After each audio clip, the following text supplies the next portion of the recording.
Chéquense nomás el chisme. En Coatzacoalcos a un restaurante le pusieron fuego a plena luz del día y en plena zona turística. Se dice que es por el cobro de piso. Y agárrate, porque en la zona conurbada los camioneros quisieron jugarle al vivo y le subieron al pasaje a 12 varos sin avisar. Pero aguas, que la gobernadora Rocío Nale ya les agarró el volante y anunció que el estado va a operar los camiones Zulúa. Así mero, los transportistas terminaron doblando las manitas y regresaron la tarifa a 9 pesos porque vieron que con la jefa no se juega. Quédate, porque aquí no nos guardamos nada. Soy Rodrigo Croza y esto es el Noti Express. Arrancamos. Coatza en llamas. Lo que pasó en Coatzacoalcos no fue un asalto común ni un accidente. Fue un restaurante incendiado a plena vista en una de las zonas más visibles de la ciudad. Y eso cambia la conversación, porque cuando queman un negocio, el mensaje no es al local, es al entorno completo. Y aunque de inmediato se habló de refuerzos, patrullas y coordinación, la pregunta se queda flotando en el aire. Si la ciudad avanza tanto en seguridad, ¿por qué alguien se atreve a mandar una señal así tan directa y tan pública? La reacción institucional fue rápida. Más presencia policial, reuniones, anuncios de coordinación entre niveles de gobierno y bueno, en el papel la respuesta está. Pero el problema, como casi siempre, parece estar en la operación diaria, no en la intención. Desde dentro del propio discurso oficial se reconoce que la extorsión sigue siendo la línea principal de investigación. Y eso revela algo incómodo. El delito no está erradicado, está contenido a ratos y a veces se desborda. El alcalde insiste en que estos hechos no ahuyentan inversiones y políticamente se entiende el mensaje. Nadie quiere vender la idea de una ciudad en retroceso, pero la realidad es que cuando un negocio queda en cenizas, el golpe no es solo económico, es simbólico. 30 familias sin ingreso de un día para otro no son una estadística menor. Y aunque el respaldo institucional existe, el comerciante común mide la seguridad no en discursos, sino en lo que logra abrir cada mañana sin miedo. También está el tema del video. 2 jóvenes, una motocicleta, recorridos previos, fuego y huida. Nada improvisado. Y eso habla de un delito que ya conoce el terreno, que sabe por dónde entrar y por dónde salir. Ahí es donde la narrativa de control empieza a tensarse, porque si hay cámaras, hay patrullas y hay coordinación, pero el ataque ocurre igual, el ciudadano se pregunta en qué punto se rompe la cadena. Se habla de reclutamiento de policías, se habla de filtros, de más elementos, todo es necesario, todo correcto, pero esos procesos toman tiempo y la calle no espera, la delincuencia tampoco. ¿Cansados de las mismas noticias de siempre? Con los mismos de siempre. Aquí lo contamos sin rollos, directo y diferente. Dale click a la campanita, suscríbete y entérate de lo que de verdad está pasando en Veracruz y en la política. Noticias locales. Camioneros doblan las manitas. El resultado podría ser diferente, nos equivocamos. Reconocemos el liderazgo que tenemos en nuestro estado y nos sometemos a lo que nos mandate nuestro gobierno y así va a ser. En Veracruz y Boca del Río, el problema no fue solo los pesos extra en el pasaje. Fue la sensación de que otra vez alguien decidió por la gente sin avisar, sin permiso y sin medir el impacto. Los transportistas hoy dicen pues que se equivocaron y la frase suena simple, pero llega después de camiones parados, usuarios varados y una ciudad caminando a fuerza. El aumento a 12 pesos salió sin autorización y sin red. No fue un acuerdo, fue un arranque. Y cuando la operación se descompone, el error se nota rápido. Desde el propio sector reconocen que hubo desesperación en esta situación. Y bueno, costos altos, unidades viejas, números que no cierran y el problema no parece ser la intención, sino la forma. El paro dejó claro algo incómodo. El sistema está sostenido con alfileres.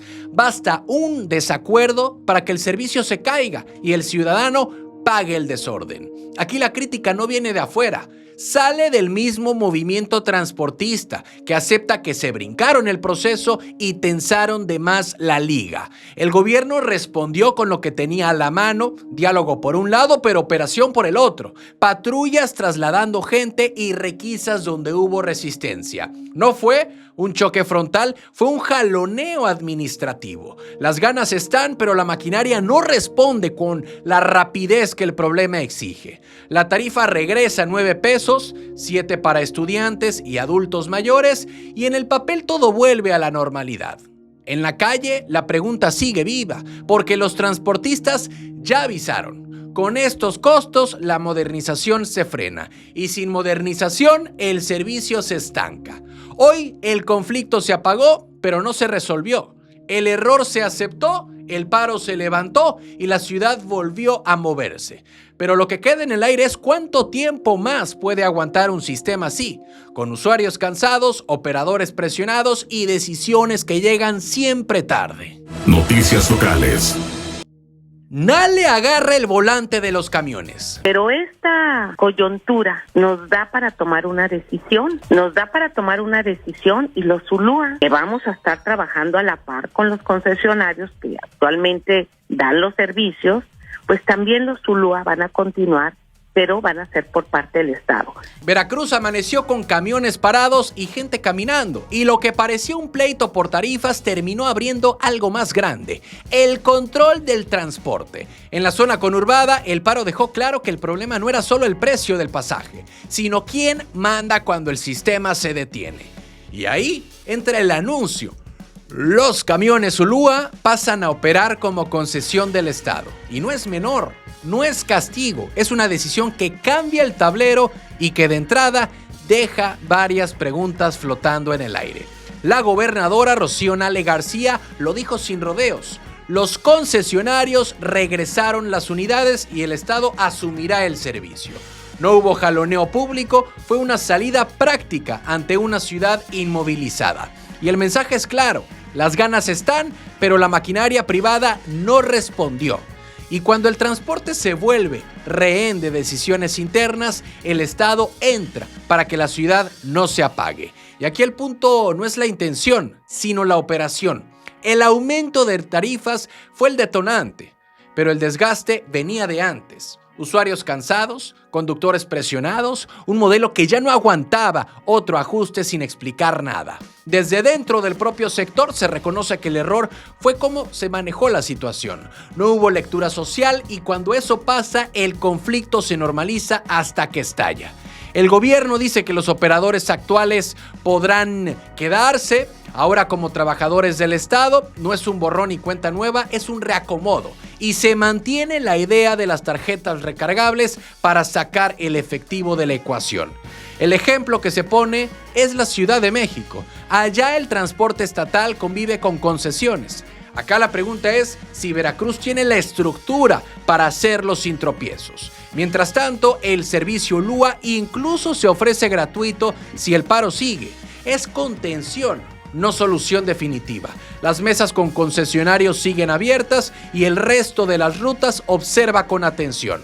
Porque lo que pasó en Veracruz y Boca del Río no es un episodio aislado, es un aviso de lo frágil que está el sistema cuando se fuerza desde arriba sin suelo social. El movimiento no viene de afuera, la crítica nace en la calle, en el camión que no pasó y en el trabajo al que se llegó tarde. Hoy el Estado toma el volante de los Zulúa, falta ver si logra enderezar el camino o solo está esquivando el choque. Noticias locales. Jalapa revienta por camiones. En Jalapa, el ruido no vino de los motores, vino de la gente. Una marcha caminó del Teatro del Estado al centro para decir algo muy simple: el pasaje subió y la ciudad ya no alcanza. No fue solo el aumento, fue la forma. De un día para otro, 12 pesos sin aviso claro, sin explicación a la vista, y ahí empezó el malestar que hoy se camina. Estudiantes, trabajadores, gente que vive al día, los que usan camión y combi porque no hay otra opción real, porque aquí moverse no es lujo, es sobrevivencia. La consigna se repitió sin gritar de más, ni un peso más. no como amenaza, sino como cansancio acumulado. Ese que se normaliza hasta que ya no. Fue en la Plaza Lerdo donde se dijo lo que muchos comentan en corto. Estudiantes, trabajadores, gente que vive al día, los que usan camión y combi porque no hay otra opción real, porque aquí moverse no es lujo, es sobrevivencia. La consigna se repitió sin gritar de más, ni un peso más, y no como amenaza, sino como cansancio acumulado, ese que se normaliza hasta que ya no. En la Plaza Lerdo se dijo lo que muchos comentan en corto. El problema no parece ser la intención, el tema está en la operación y en cómo se toman decisiones sin la gente adentro. Desde dentro del propio movimiento se reconoce algo clave. Cuando primero cobras y luego explicas, rompes confianza y reconstruirla cuesta más que cualquier ajuste. También salió el nombre de los concesionarios, entre ellos Carlos de Munner, figura conocida desde otros tiempos, lo que reaviva la sensación de que los mismos grupos siguen marcando el paso. La crítica no vino de afuera, vino desde usuarios que piden números claros, auditorías visibles y mejoras reales, no discursos reciclados. Y aquí el debate ya no es solo la tarifa, es desigualdad. Cobrar parejo en una ciudad dispareja pega más a quien menos tiene. Por eso se habló de tarifas diferenciadas, apoyos reales y de algo más profundo: organizarse como usuarios, vigilar concesiones y no soltar el tema cuando pase la marcha. Al final, la calle Enríquez volvió a su ritmo, pero el mensaje quedó flotando. El conflicto no es el camión, es el modelo de ciudad. Una ciudad que cobra caro lo básico se vuelve chiquita para muchos. Y en Jalapa, moverse no debería ser un acto de resistencia, sino un derecho compartido. Noticias locales. Maestros en Veracruz se quedan sin un peso. Sí, en Veracruz, mientras se habla de orden y limpieza administrativa, maestras y maestros de la UPAV salieron a la calle. Orizaba y Tlapacoyan no protestaron por grilla, protestaron por algo más.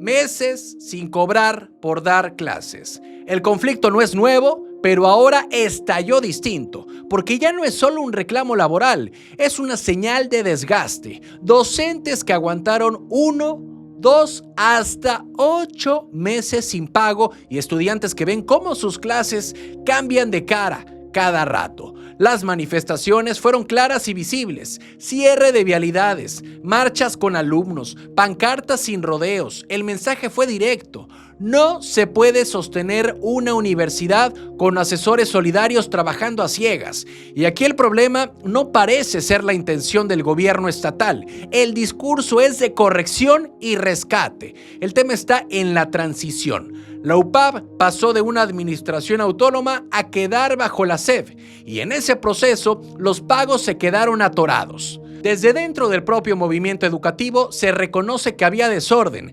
irregularidades, manejo opaco del dinero, decisiones heredadas que hoy pasan factura. Las detenciones de exfuncionarios no ocurrieron por casualidad, pero mientras los expedientes avanzan, el aula sigue vacía. Y eso pega doble, porque le pega al docente que no cobra y al estudiante que no recibe continuidad académica. Ahí es donde la narrativa institucional empieza a chocar con la realidad cotidiana.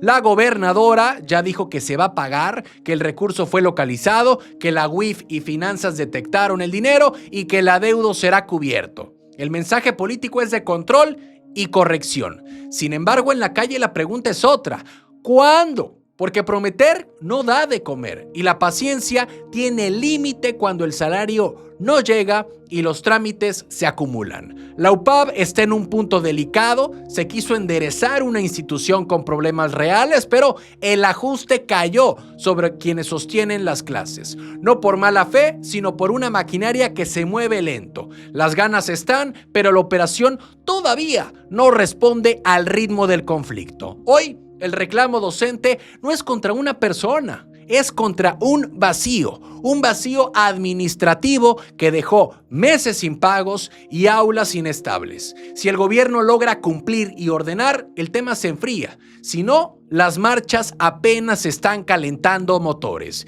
Y en Veracruz, cuando la educación sale a protestar, nunca es un tema menor. Noticias locales. CFE deja sin luz a Palacio Municipal. En Manlio Fabio Altamirano se apagó algo más que la luz del Palacio Municipal. Se apagó la idea de arranque ordenado para un gobierno que apenas empieza y ya camina a oscuras. La Comisión Federal de Electricidad llegó, cortó y se fue. No por berrinche político, dicen, sino por un adeudo que venía arrastrándose desde antes y que nadie pagó a tiempo. El monto no es menor y el origen tampoco sorprende. Alumbrado, bombeo y consumo acumulado que se quedó en la caja, pues de luego vemos. Desde el ayuntamiento actual se insiste en que no es una deuda propia, que es herencia de esas que no vienen en cajas ni con moño, pero pesan desde el primer día. Aquí el problema no parece ser la intención de la nueva administración. El tema está en la operación heredada y en cómo esos pendientes se convierten en frenos inmediatos. Porque mientras se reparten culpas, el edificio se queda sin energía y el ciudadano no pregunta de quién es la deuda, solo ve que el palacio está a medias. La solución fue práctica y algo incómoda. Plantas de luz provisional para que el municipio no se apague del todo. No es una victoria, es un parche y sirve para atender trámites, pero no para borrar la sensación de desorden que dejó el corte. Desde el gobierno municipal se habla de transparencia y de informar cada paso. Se agradece el tono, pero pues aunque la escena sigue siendo cuesta arriba, este tipo de pasivos reconocen dentro del propio ayuntamiento que complican cualquier inicio. Pues hay que decirlo, no te dejan planear, te obligan a reaccionar y bueno, en Manlio Fabio Altamirano la luz volverá, eso es casi seguro, pero lo que queda por ver es si también se enciende una nueva forma de cerrar ciclos y no solo heredarlos, porque cuando las deudas del pasado siguen dictando el presente, el problema ya no es eléctrico, es político y es estructural.